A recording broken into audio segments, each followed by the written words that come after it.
Commuter railroads are home to one of the busiest forms of rail transportation, so I'll be discussing the major commuter railroads around the country. For each railroad, I will briefly discuss its history, rail equipment, and routes. This will be broken down by the different regions around the country. Today, we'll be covering the major commuter railroads in the South. Chapter 1. Virginia Railway Express. Virginia Railway Express is a commuter rail service that connects small cities of Northern Virginia to Washington Union Station. In 2023, the system had a ridership of 1.5 million as of the first quarter of 2024.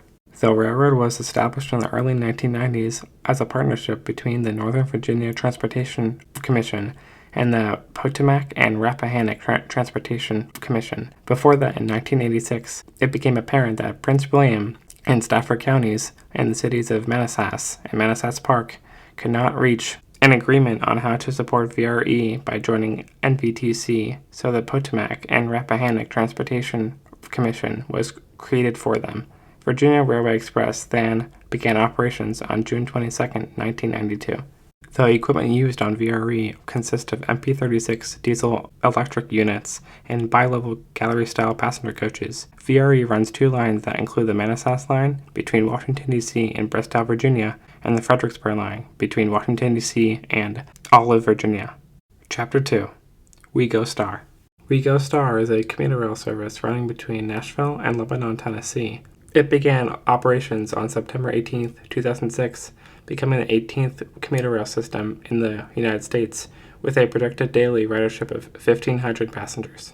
In the first month after operations began, ridership failed to reach the projected goals, a situation which continued for several years, ending with a financial shortfall of $1.7 million by the summer of 2008, of which the state of Tennessee covered $1 million in a bailout of the service.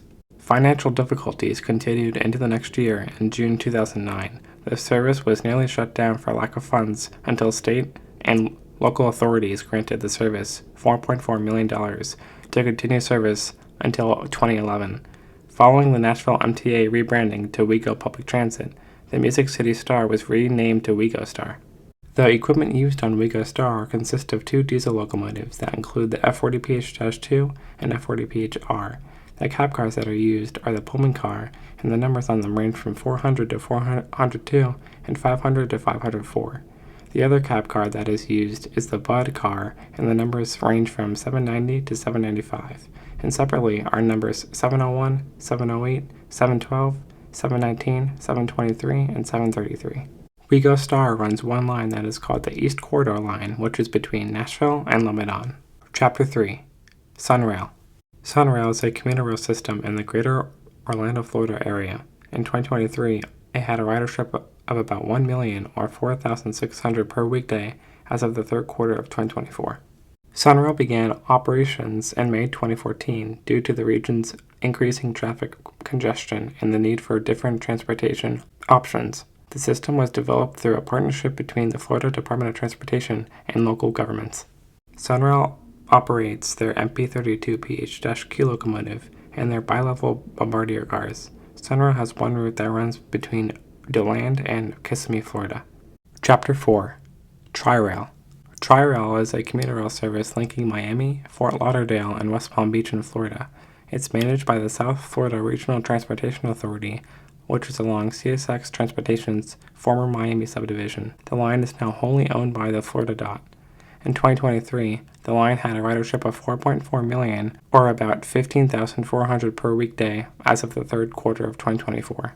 TriRail was formed in response to serve traffic congestion in South Florida during the 1980s, particularly along I-95, as major reconstruction projects were planned for the highway. The Florida Department of Transportation proposed the commuter rail system as a short-term alternative to provide a break during construction.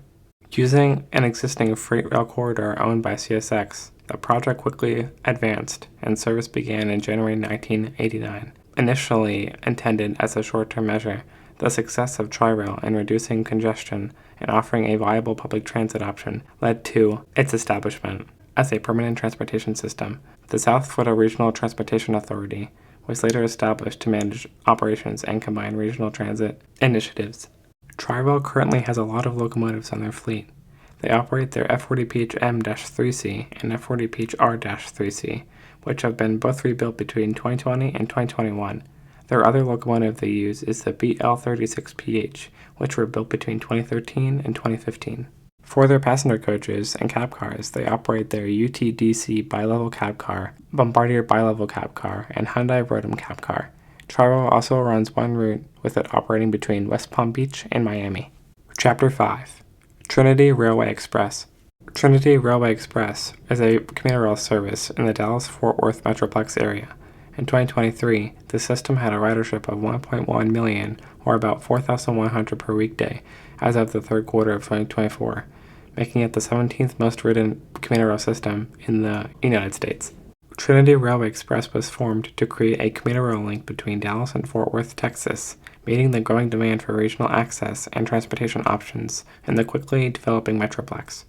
Service began in December 1996 as a joint project between Dallas Area Rapid Transit and the Fort Worth Transportation Authority. The equipment they use is their 3 diesel locomotives, including the F40PH, F59PH, and F59PHI. For their passenger cars, they only operate their Bombardier bi-level coach.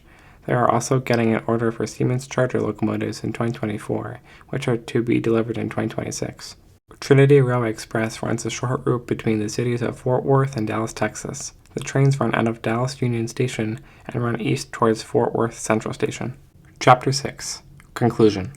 That wraps up this video on discussing U.S. commuter railroads. In the next video, we will continue looking at different commuter railroads around the country, seeing what they have to offer. If you want to see more content like this, please consider subscribing, as these videos take a lot of work to make, and your support is greatly appreciated. With that said, thanks for watching, and I'll see you in the next video.